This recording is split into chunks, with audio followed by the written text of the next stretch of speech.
اللہ تعالیٰ فرماتا ہے وَقَالُوا اتَّخَذَ الرَّحْمَنُ وَلَدًا سبحانہ، یہ لوگ کہتے ہیں کہ خدا نے بیٹا بنا لیا، بل عباد مکرمون، ہر جگہ دنیا میں جہاں جہاں جو بھی اللہ کے علاوہ، ایشور کے علاوہ، کیپٹل جی سے گاڈ کے علاوہ، یزدان کے علاوہ اگر کوئی کسی کو مانتا ہے تو سمجھیے کہ وہ اس کے بندے ہیں، پوری کائنات میں اس کے بندے ہی بندے ہیں، کوئی چیز اپنا انڈیویجول ایگزسٹنس اور وجود نہیں رکھتی، اس کا وجود اس لیے ہے کہ اللہ نے اسے وجود بخشا ہے، اور کوئی تمہاری شفاعت بھی نہیں کر سکے گا۔ وہ جن کے تم اندازے کر رہے ہو کہ یہ تمہاری شفاعت کرے، وہ خود اللہ سے ڈرتے ہیں۔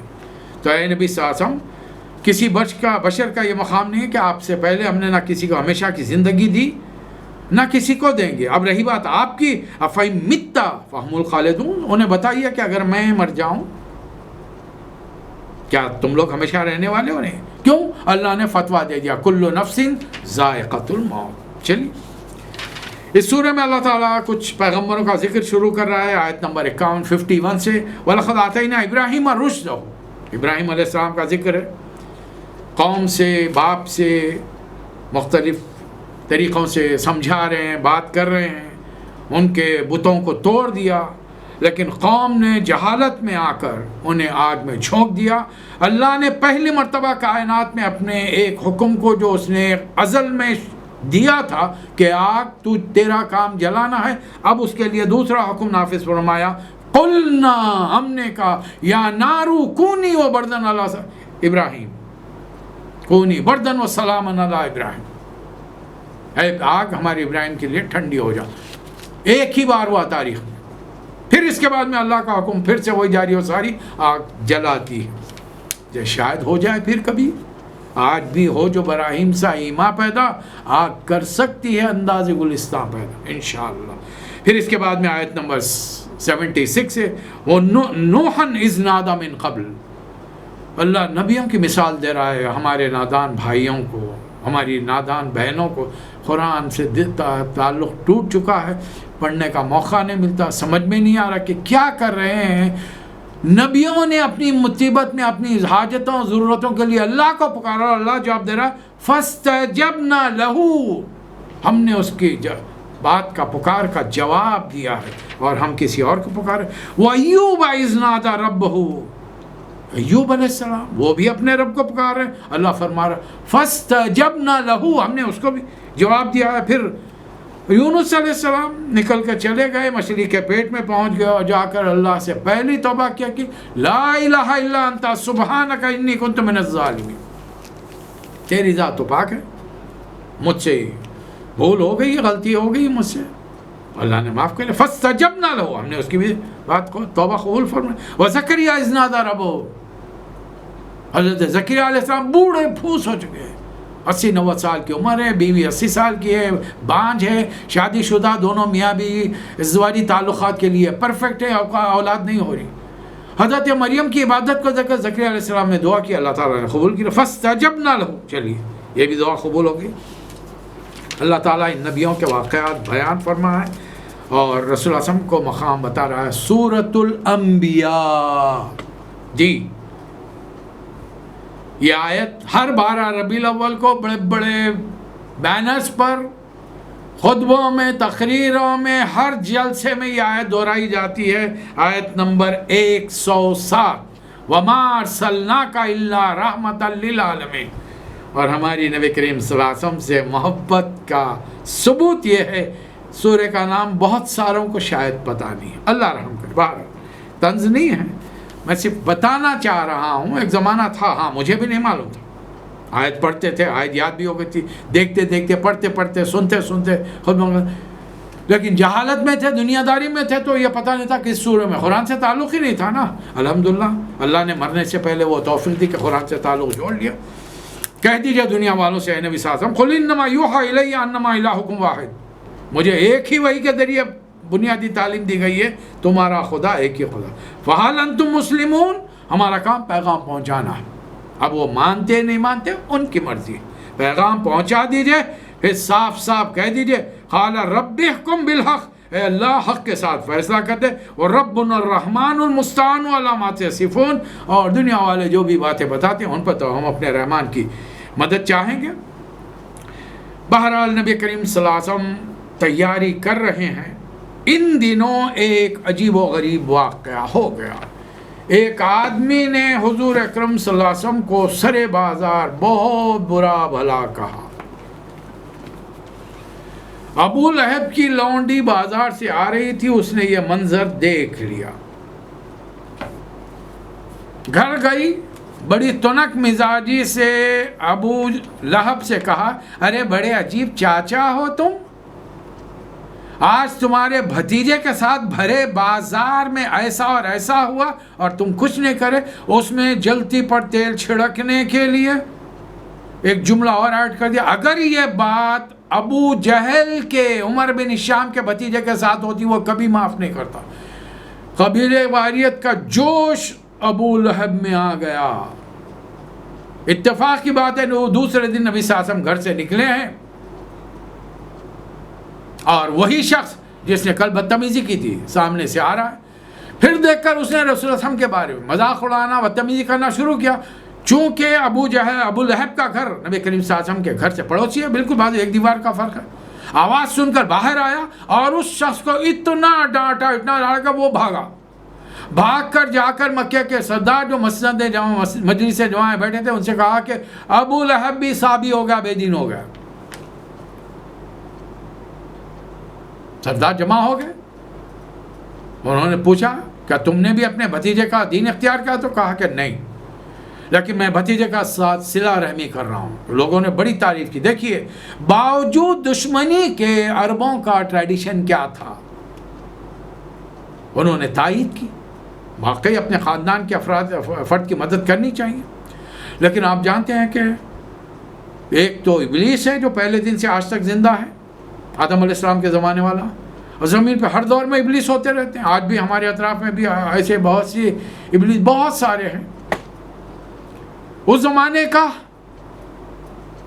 ابو جہل، عمر بن ہشام، اور اس کو کھلبلی مچی ہے کہ ایک محمد کا مخالفت کرنے والا صلی اللہ علیہ وسلم، ان کا اپنا خاندان کا جو سربراہ قبیلہ بن چکا ہے، کعبۃ اللہ کا متولی ہے، وہ بھی ان کے ساتھ ہو گیا تو بڑی مشکل ہوئی۔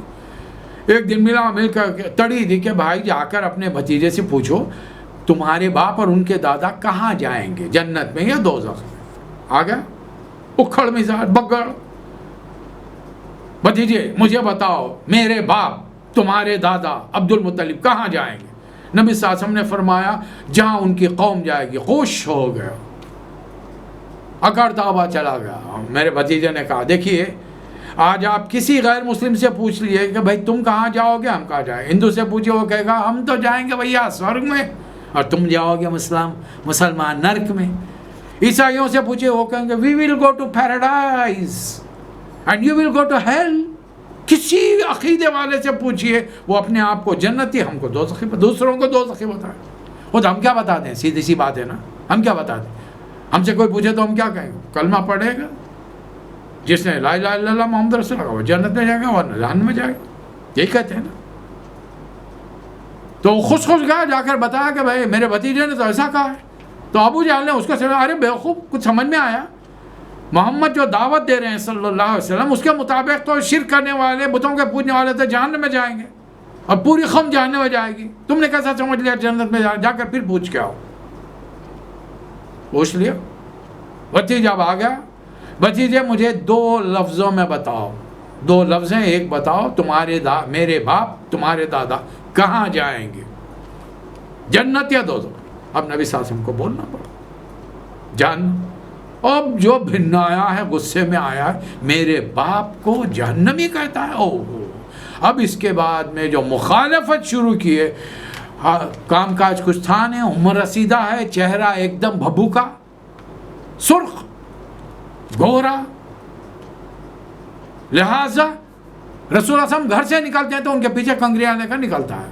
کسی سے بات کرنے ٹھہرے دور سے کنگریاں مار کر کہتا کہ لوگوں اس کی بات مت سنو، یہ میرا بھتیجا ہے، پاگل ہو گیا ہے، اس کی بات مت سنو۔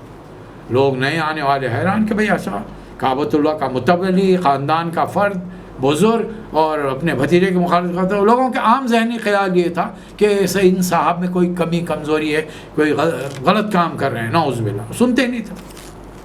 اللہ تعالیٰ نے سورہ اتار دیا, تبت یدا ابی لہب وتب ما اغنی عنہ مالہ وما کسب سیصلی نارا ذات لہب وامرأتہ حمالۃ الحطب فی جیدها حبل من مسد. ٹوٹ گئے ابو لہب کے ہاتھ, نامراد ہو گیا. آپ کو تعجب ہو رہا ہوگا کہ سورہ لہب میں نے 10ویں سال کے تقریباً اختتام پر لیا ہے. یہ 10ویں سال کا آخری سورہ ہے میرا, اور ابھی تک میں نے آپ کے سامنے یہ سورہ پیش کروں تو 74 سورہ انشاءاللہ ہو جائے. اس لیے کہ اب یہ رسول اللہ صلی اللہ علیہ وسلم کی دشمنی میں حد سے گزر گیا ہے, اور اس کی اور ایک وجہ انشاءاللہ اگلے سیشن میں, اگلے پروگرام میں آپ کے سامنے رکھی جائے گی. اللہ تعالیٰ نے سورہ اتارا. اب یہ سورہ اترنا تھا کہ عربوں کی زبان پر قرآن مجید چھوٹے چھوٹے بچوں کی زبان پر ایسے چڑھ گیا کہ گلی گلی یہ جملہ ہے. ابو لہب اور اس کی بیوی کو بتایا جا رہا ہے کہ ان کا مقام کیا ہے. ابو لہب کے ہاتھ ٹوٹ گئے, ناکام نامراد, ما اغنی عنہ مالہ وما کسب, جو کچھ کمایا تھا مال وغیرہ کوئی کام نہیں ہے. کہاں جائے گا؟ سیصلی نارا ذات لہب, جہنم میں ڈالا جائے گا. وامرأتہ, وہ بھی اس کے ساتھ بیوی ڈالی جائے گی. حمالۃ الحطب, لگائی بجھائی کرنے والی. اب جو کوئی بچہ ابو لہب کی بیوی ام جمیل کو دیکھتا ہے دور سے گلی میں سے نکڑ سے پکارتا ہے حمالۃ الحطب, بھاگ جاتا ہے. اب وہ بوڑھی عورت بھاگ کے پھر رہی ہے بچوں کو مارنے کے لیے. جب معلوم ہوا کہ یہ تو محمد صلی اللہ علیہ وسلم نے یہ باتیں بیان کی ہیں, فی جیدہا حبل من مسد, اس کے گلے میں مونچھ کی رسی ہوگی. ہمیشہ ہیروں کا ہار پہن کر گھومتی, بڑی مالدار خاتون تھی, ہیروں کا ہار پہن کر گھومتی تھی. اب سننے کے بعد میں ہاتھوں میں پتھر لے کر اپنے شاعری بھی کرتی تھی, کچھ اشعار کہتے ہوئے آئی, پوچھ رہی لوگوں سے محمد کیا ہے بتاؤ مجھے. وہ رسول اللہ علیہ وسلم کو مذمم کہتی تھی. تو لوگ جب کہتے ہیں اللہ کے رسول یہ آپ کو مذمم کہتی ہے, تو کہتے ہیں وہ مذمم کو برا کہتی ہے, میں تو محمد ہوں. دیکھیں بات کو کتنے سلیقے کے ساتھ اس کو نظر انداز کر دیا جائے. یہ طریقہ ہوتا ہے نبوت کا. لوگوں نے بتایا کعبے کے بعد بیٹھے ہوئے اپنے دوست ابو بکر کے ساتھ, سیدھا پہنچ گئے وہاں پر. حضرت صدیق کی نظر پڑی, انہوں نے کہا کہ یا رسول اللہ ام جمیل آ رہی. نبی صلی اللہ علیہ وسلم نے فرمایا بے فکر ہو, مجھے نہیں دیکھی. آپ نے قرآن کی تلاوت شروع کر دی, اور پھر اللہ تعالیٰ نے پردہ حائل کر دیا. اب وہ آ کر پوچھ رہے کہاں ہیں تمہارے دوست, میں نے سنا انہوں نے میرے بارے میں ایسا ویسا کہا. حضرت ابو بکر نے کہا کہ اللہ کی قسم محمد نے تمہارے بارے میں کچھ نہیں کہا. ظاہر ہے یہ قرآن اللہ کا کلام ہے, رسول اللہ صلی اللہ علیہ وسلم کا تو نہیں ہے. بڑبڑاتی ہوئی, میں دیکھوں گی تو پتھروں سے ماروں گی, میں نکل کر چلی گئی. اب یہاں سے نبی کریم صلی اللہ علیہ وسلم نے اس واقعے کے بعد میں سفر شروع کیا. بہرحال اس کی موت بھی بڑی خطرناک ہوئی. لکڑیاں جنگل میں جا کر چن کے لاتی تھی. ایک بار پیر پھسلا, وہ گٹھا جو تھا گلے میں گیا, مونچھ کی رسی کے, بٹی ہوئی رسی کے سبب موت واقع ہو گئی. نبی کریم صلی اللہ علیہ وسلم نے سفر کیا. مکے کا مالدار, طائف کا بہترین سفر کر رہا ہے. سواری کے لیے نہ اونٹ ہے, نہ گھوڑا ہے, نہ خچر ہے, نہ گدھا ہے. ایک روایت یہ ہے کہ حضرت زید بن حارثہ ساتھ ہیں, دوسری روایت یہ ہے کہ تنہا سفر. اور یہ کہ اس ارادے سے بھی گئے کہ طائف کے لوگوں نے قریش کی ایک خاتون کے ساتھ نکاح کیا تھا. عربوں کا طریقہ تھا کہ جس قبیلے سے عورت لاتے ان کے اس قوم کے لوگوں کی بڑی تکریم اور عزت کرتے تھے. نبی صلی اللہ علیہ وسلم وہاں پہنچے. 3 بھائی حکومت کر رہے تھے, عبد یالیل اور دوسرا مسعود, اور ایک بھائی ہے. یہ 3 آدمی وہاں پر حکومت کر رہے تھے. جی حبیب 3 آدمی ہیں. نبی صلی اللہ علیہ وسلم نے موقع دیکھا, ان سے ملاقات کی, بات چیت کی. ذرا ان 3 نوجوانوں نے, 3 سرداروں نے, جو انتہائی گھٹیا آدمی تھے, خاتم النبیین کی شان میں کیا گستاخی کر رہے ہیں دیکھیے. اور اللہ دیکھ رہا ہے, سن رہا ہے. ایک نے کہا کہ اللہ کو نبی بنانے کے علاوہ تمہارے علاوہ کوئی نہیں ملا. دوسرے نے کہا کہ اگر تم نبی ہو تو بڑی اونچی چیز ہو, میں تم سے بات نہیں کر سکتا, ڈر ہوتا مجھے. اور نبی نہیں ہو تو تم جھوٹے ہو, میں جھوٹوں کو منہ نہیں لگاتا. تیسرے نے کہا کہ اللہ نے اگر تم کو نبی بنایا تو میں کعبے کے پردوں کو پھاڑ کے پھینک دوں گا. اب سرداروں کا یہ حال سنا. سرداروں میں تبلیغ اس لیے ہوتی تھی کہ وہ مان لیں گے تو پوری قوم مان لے گی. یہ سوچ کر نبی کریم صلی اللہ علیہ وسلم نے یہ ان سے صرف ایک خواہش کی کہ وہ ایک کام کرو، خدا کے واسطے بات کو یہی محدود رکھو، اس بارے میں بات کو پھیل. لیکن ان شیطانوں نے بستی کے اوباشوں بدماشوں بچوں کو لگا دیا آپ کے پیچھے. اب بستی کے اندر سے بستی کے باہر جا رہے ہیں، 2 رویہ قطاروں کے اندر آدمی کھڑے ہیں، ہاتھوں میں چھوٹی چھوٹی کنکریاں اور پتھر ہیں، آپ کو کھینچ کھینچ کھینچ مار رہے ہیں. اتنا مارا کہ خون نکل کر جوتوں کی ایڑیوں میں پھنس گیا، شدید زخمی ہوئے. حضرت عائشہ نے ایک بار پوچھا، اے اللہ کے رسول، آپ پر غزوہ احد سے بڑھ کر کوئی سنگین مشکل دن گزرا؟ فرما کہ ہاں عائشہ، اس دن طائف والوں نے مار مار کر مجھے خونا خون کر دیا تھا، اور جب بستی کے باہر نکلا تو وہ لوگ تب کہیں بھیجے. مجھے سمجھ میں نہیں آ رہا تھا کہ میں جس طرف میرا منہ تھا، رخ تھا، میں چل پڑا. ایک جگہ ٹھہر کر میں نے آسمان کی طرف دیکھا، دعا کے لیے ہاتھ اٹھا دیا. خاتم النبیین کی دعائے طائف کے نام سے ہے، ترجمہ سماعت فرمائی اس بارے میں. پروردگار، تیرے حضور میں اپنی بے بسی بے چارگی اور لوگوں کی نگاہ میں اپنی بے قدری کا شکوہ کرتا ہوں. اے ارحم الراحمین، تو سارے کمزوروں کا رب ہے، میرا بھی رب تو ہی ہے. مجھے کس کے حوالے کر رہا ہے؟ کیا کسی بیگانے کے جو مجھ سے سختی سے درستی سے پیش آئے، یا کسی دشمن کے کہ تو نے اس کو مجھ پر قابو پانے کا یارہ دے رکھا ہے؟ اگر تو مجھ سے ناراض نہیں تو مجھے کسی مصیبت کی پرواہ نہیں، مگر تیری طرف سے عافیت مجھے نصیب ہو جائے تو اس میں میرے لیے کشادگی ہے. میں پناہ مانگتا ہوں تیرے ذات کے اس نور کی جو اندھیرے میں اجالا کرتا ہے اور دنیا آخرت کے معاملات کو درست کرتا ہے. مجھے اس سے بچا لے کہ تیرا غضب مجھ پر نازل ہو یا میں تیرے عتاب کا مستحق ہوں. میں تیری مرضی پر راضی ہوں یہاں تک کہ تو مجھ سے راضی ہو جائے. لا حول ولا قوت الا باللہ. خاتم النبیین کی دعا. مجھے ایک بات بتائیے، یہ معمولی سے 3rd کلاس انسان خاتم النبیین کی شان میں گستاخی کر رہے ہیں اور اللہ کچھ نہیں کر رہا اپنے نبی کو بچانے کے لیے. کچھ خون بہا رہا، وہ مقدس خون سے زمین سیراب ہو رہی. بلکہ یہ امتحان ختم نہیں ہوا. اچانک ایک کڑاکے کی آواز ہوئی، آسمان کی طرف نظر اٹھا کے دیکھیں. یہ دروازہ پہلی مرتبہ کھلا تھا، جبرائیل آئے، ساتھ میں ایک فرشتہ ہے. سلام کیا اور عرض کیا کہ اللہ نے آپ کی دعا سن لی ہے اور یہ پہاڑوں کے فرشتے کو، ملک الجبل کو بھیجا ہے. وہ آگے بڑھا، اس نے سلام کیا فرشتوں کو، پہاڑوں کا فرشتہ. اللہ نے، اے محمد، اللہ نے آپ کی دعا سن لی ہے صلی اللہ علیہ وسلم. حکم دیجئے، اگر آپ حکم دیں گے تو میں اس بستی والوں کو ان 2 پہاڑوں کے بیچ میں پیس کے رکھوں. بتائیے، امتحان نہیں ہے؟ میں نے سورۃ الانبیاء اس سے پہلے لیا ہے طائف کے سفر سے. وجہ کیا تھی؟ آپ کوئی عام نبی نہیں ہے، قوم کے لیے نہیں ہے، اور آپ منہ سے ایک لفظ کہہ دیں گے تو ہم پوری بستی کو ملیامٹ کر دیں گے. لیکن آپ کو ٹائٹل، مقام، مرتبہ کیا دیا گیا ہے؟ وَمَا أَرْسَلْنَاكَ إِلَّا رَحْمَةً لِلْعَالَمِينَ. بات سمجھ میں آگئی؟ نبی صلی اللہ علیہ وسلم نے فرمایا کہ نہیں، انہیں چھوڑ دو، ہو سکتا ہے ان کی نسلوں سے وہ لوگ اٹھے جو دین اسلام کی خدمت. اور یہیں سے سیف اللہ، اللہ کی تلوار نکلی تھی، حضرت خالد بن ولید رضی اللہ تعالی عنہ. دونوں فرشتے واپس ہو گئے، نبی صلی اللہ علیہ وسلم آگے بیٹھے. ایک باغ تھا، دیوار تھی، سائے میں بیٹھ گئے. اصل اس باغ والوں کے گھر میں وہ قریش خاتون آئی تھی. ان سرداروں نے اپنے غلام جو عیسائی تھا اس سے کہا کچھ تواضع کر. وہ بھاگا گیا، عیسائی آدمی تھا، خرید کے لائے تھے غلام.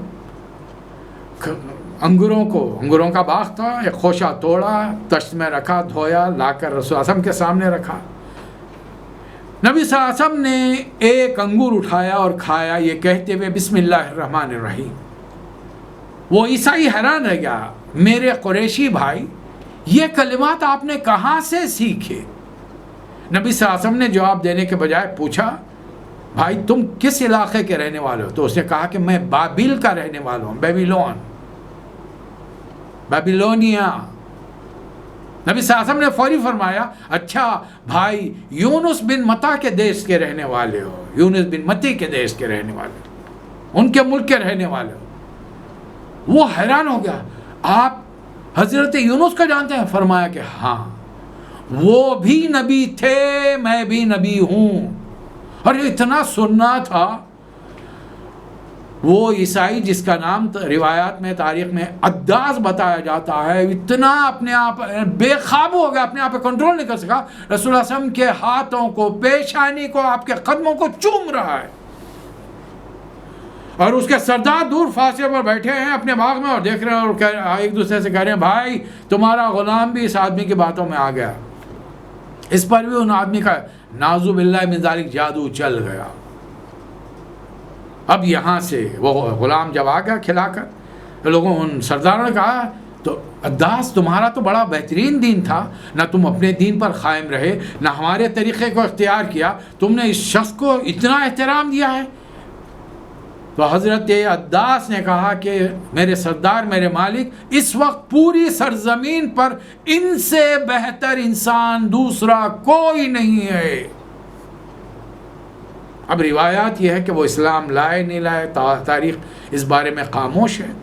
نبی کریم صلی اللہ علیہ وسلم واپس آئے، مکے میں انٹری نہیں ہو سکتی۔ اب قبیلے کا سردار ناراض، سارے